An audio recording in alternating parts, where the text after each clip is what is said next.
সুপ্রিয় কৃষক বন্ধু, আসসালামু আলাইকুম। আপনাদেরকে আমি করলা চাষ সম্পর্কে একটু সামান্য ধারণা দেই। করলা একটি লাভজনক ফসল। আমরা যদি এটা সঠিকভাবে করতে পারি তাহলে আমরা অনেকটা লাভবান হতে পারবো।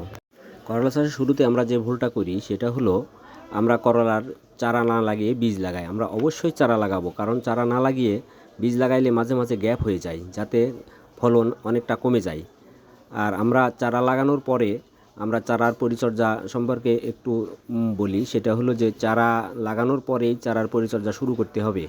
আমরা চারা লাগানোর প্রথম দিনেই আমরা একে ড্রেঞ্চিং করে দেব। সেটা হলো কার্বনডাজিম এবং হিউমিক অ্যাসিড দিয়ে একটি তরল তৈরি করে প্রতিটা গাছের গোড়ায় অল্প অল্প করে দেব, যাতে গাছটা কোনোভাবেই দুর্বল না হয় এবং প্রথম থেকেই এটা সবল হয়ে বেড়ে উঠতে পারে।